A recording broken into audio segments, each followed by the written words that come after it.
Welcome to serials கொண்டாட்டம். இன்றைக்கி நம்ம கையில் சீரியலில் என்ன நடந்துச்சு அப்படிங்கிறத நம்ம விலாவரியாக பார்க்க போகிறோம். ஸோ வீடியோவை ஸ்கிப் பண்ணாமல் ஸ்டார்டிங்லேருந்து எண்டிங் வரைக்கும் ஃபுல்லாக பாருங்கள்.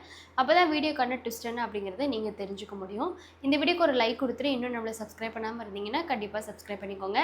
வாங்க இப்போ நம்ம வீடியோக்குள்ளே போயிடலாம். நம்ம கையில் சீரியல் ரொம்ப இன்ட்ரெஸ்ட்டாக போயிட்டுருக்க இந்த கட்டத்தில் ஸோ என்ன நடக்குது அப்படின்னு பார்த்தீங்கன்னா, கயல் வந்து எப்படியாச்சும் எழில தேடி போகணும் அப்படின்னு சொல்லிட்டு வெயிட் பண்ணிகிட்ருக்காங்க. அதுக்கு முன்னாடி ஃபஸ்ட்டே வந்து சீரியலில் எழில தான் காமிக்கிறாங்க. எழில் வந்து ஹாஸ்பிட்டலில் ஐசியூவில் ரொம்ப சீரியஸாக இருக்காங்க. அப்போ தான் டாக்டர் வந்து நர்ஸுக்கிட்ட இந்த ஒரு மெடிசனை எழிலுக்கு போட்டு விடுங்க, கூட இருந்து பார்த்துக்கோங்க அப்படின்னு சொல்லிட்டு போயிட்டாரு. அதுக்கப்புறமா நம்ம கயல் ஃபேமிலியை காமிக்கிறாங்க. ஸோ கயல் வந்து உட்காந்துருக்காங்க. நான் எப்படியாச்சும் எழில கண்டுபிடிச்சே ஆகணும். எழில் எப்பயுமே இப்படி இருக்க மாட்டார், எப்பயுமே போனவர் திரும்ப வந்துடுவார், ஆனால் இப்போ ஏன் இப்படி இருக்காருன்னு எனக்கு ஒன்றுமே புரியலை அப்படிங்கிற மாதிரி கயல் பேசிகிட்டு இருக்கும்போது ஆனந்திக்கு ஒரு குற்ற உணர்ச்சி ஆயிடுச்சு. ஐயோ அக்கா என்ன மன்னிச்சிருங்க, என்னால் தானக்கா இப்போது இவ்வளோ பெரிய கஷ்டம், இந்த குடும்பத்துக்கும் கஷ்டம், உனக்கும் கஷ்டம். இப்போ மாமா எங்கே போனாங்களோ தெரியலேக்கா, நீ என்னக்கா பண்ணுவ, நீ எவ்வளோ மாமாவை காதலிச்சேன்னு எனக்கு தெரியும், நீ எவ்வளோ மாமாவை மிஸ் பண்ணுவேன், என்னால் தான்க்கா எல்லாமே, நான் தான்க்கா எல்லாத்துக்கான காரணம் அப்படின்றாங்க. அப்போ தான் கயல் சொல்கிறாங்க, ஆனந்தி அதுக்காக ஒன்றை மட்டுமே தப்பு சொல்ல முடியாதுமா, அதனால் நீ வந்து உன்னையே வந்து ப்ளேம் பண்ணிக்காது, அவ்வளோதான், விதி என்ன நடக்கணுமோ அதான் நடக்கும், அப்படி நடந்துருச்சு விடு, அதுக்காக என்ன பண்ண முடியும், நீ அதுக்காக உன்னை நீ ப்ளேம் பண்ணாத ஆனந்தி, எதாக இருந்தாலும் பார்த்துக்கலாம்.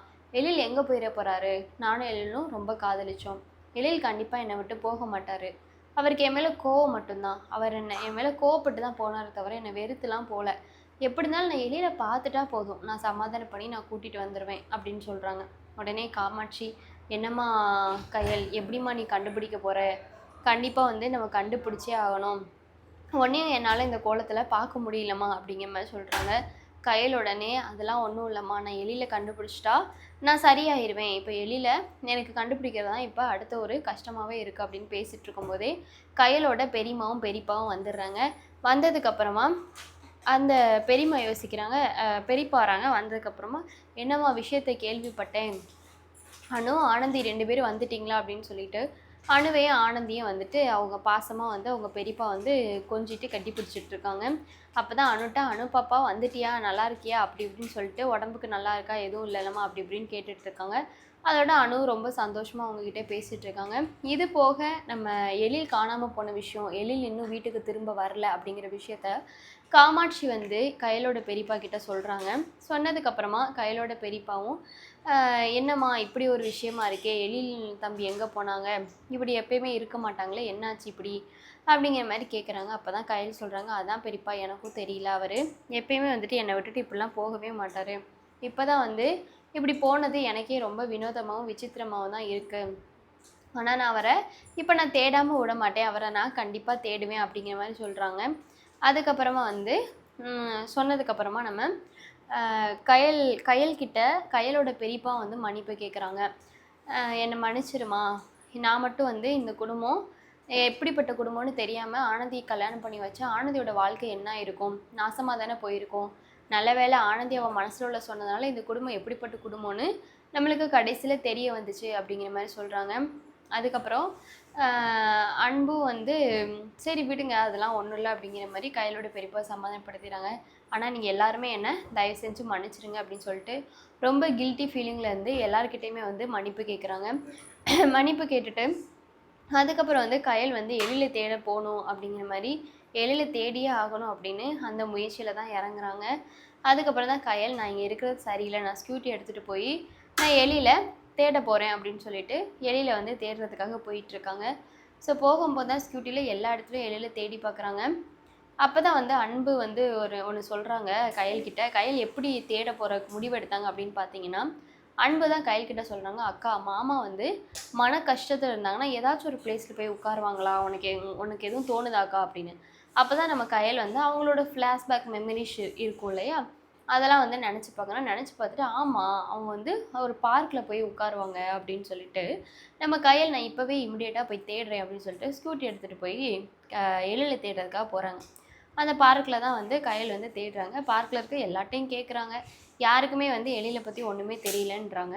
அப்போ தான் வந்து ஒரு வாட்ச்மேனு அந்த வாட்ச்மேன்ட்ட கேட்குறாங்க, "அண்ணே இந்த மாரி வந்து எலியில பார்த்தீங்களாண்ணே?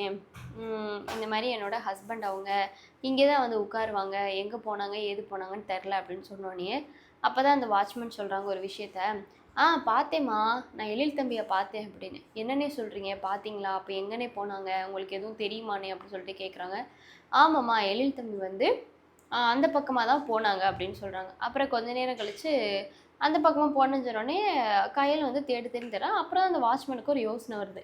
ஆமா, எழில் தம்பி வந்து கடைசியா இந்த இடத்துல அடிபட்டு கிடந்தாரே! 4 பேர் சேர்ந்து அடிச்சு போட்டாங்களே!